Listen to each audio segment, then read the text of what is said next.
రాష్ట్రంలో భారీ వర్షాలు పడుతున్నా ప్రభుత్వం మొద్దు నిద్రలో ఉందని బీఆర్ఎస్ గజ్వేల్ నియోజకవర్గ ఇన్ఛార్జ్ వంటేరు ప్రతాప్ రెడ్డి అన్నారు. సిద్దిపేట జిల్లా గజ్వేల్ ఎమ్మెల్యే క్యాంపు కార్యాలయంలో మాట్లాడుతూ భారీ వర్షాలకు రైతులకు నష్టం జరుగుతుంటే ప్రభుత్వం పట్టించుకోవడం లేదని విమర్శించారు. భారీ వర్షాలు కురిసి చెరువులు కుంటలు మత్తడి దుంకి చెరువులకు గండ్లు పడుతుంటే అధికారులు పట్టించుకోవడం లేదన్నారు.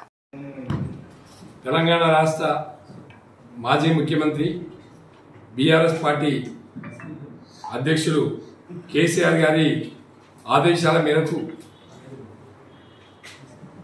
మన ప్రాంతంలో కానీ ఉత్తర తెలంగాణ ప్రాంతంలో కానీ నష్టపోయినటువంటి రైతాంగానికి చేదోడు వాదోడుగా నిలబడమని, వరదలు విపరీతంగా రావడం వల్ల వర్షాలు అన్ఎక్స్పెక్టెడ్గా దాదాపు 700 సెంటీమీటర్లు వర్షం కురియడం వల్ల వరి చేలు బాగా నష్టపోయినాయి.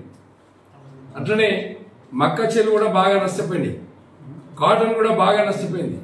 కారణం ఏంటంటే ఫర్టిలైజర్స్ అందుబాటులో లేకపోవడం వల్ల, గతంలో రైతాంగానికి యూరియా అందుబాటులో లేకపోవడం వల్ల ఆ యూరియా పత్తికి కానీ మక్కకు కానీ ప్యాడీకి కానీ వేయలేదు. దాంతోపాటు భారీ వర్షాలు వచ్చినాయి. భారీ వర్షాలు రావడం వల్ల ఎర్రబడిపోయి చేళ్లు ఆకులు రాలిపోయి బక్క చిక్కిపోయిన పరిస్థితి కనిపిస్తుంది. కాబట్టి ఈల్డింగ్ మొత్తం పడిపోతుంది. ప్రతి రైతు కూడా దాదాపుగా 20-25 వేల రూపాయలు పెట్టుబడి పెట్టిండు. ప్రతి ఎకరానికి 25 వేల రూపాయలు పెట్టుబడి పెట్టిండు. మేము డిమాండ్ చేసేది ఏంటంటే, ఎక్కడైతే నష్టపోయిందో యుద్ధ ప్రాతిపదికన కలెక్టర్ గారు రెస్పాండ్ కావాలి, ప్రభుత్వం రెస్పాండ్ కావాలి, ముఖ్యమంత్రి గారు రెస్పాండ్ కావాలి, అగ్రికల్చర్ మినిస్టర్ కూడా రెస్పాండ్ కావాలి. తప్పు మీ వల్ల జరిగింది కాబట్టి రైతాంగానికి నష్టపరిహారం ఇవ్వాల్సినటువంటి అవసరం ఉంది. యుద్ధ ప్రాతిపదికన చేపట్టండి, సర్వే చేయండి, నష్టపోయిన రైతులందరూ కూడా ఇవ్వండి. దాంతోపాటు గ్రామాలలో పేదవాళ్ళు కొన్ని పెంకుటిళ్ళు ఉన్నాయి, కూలిపోయిన ఇళ్లకు కూడా ఇందిరమ్మ ఇల్లు ఇచ్చి వెంటనే యుద్ధ ప్రాతిపదికన వాళ్ళని కూడా శాంక్షన్ చేసి ఇల్లు కట్టుకోవడానికి అవకాశం కల్పించాలని చెప్పి మేము ప్రభుత్వానికి విజ్ఞప్తి చేస్తున్నాం.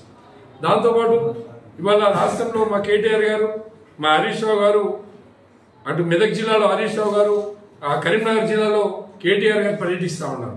ఎక్కడికక్కడ మా ఎమ్మెల్యేలు, మా మాజీ మంత్రులు, మా జెడ్పీటీసీలు, ఎంపీపీలు, మా సర్పంచ్లు అంతా కూడా ఎక్కడ నష్టపోతే అక్కడ మనం పాలాలి. మరి ప్రభుత్వం మీద డిమాండ్ చేయాలి.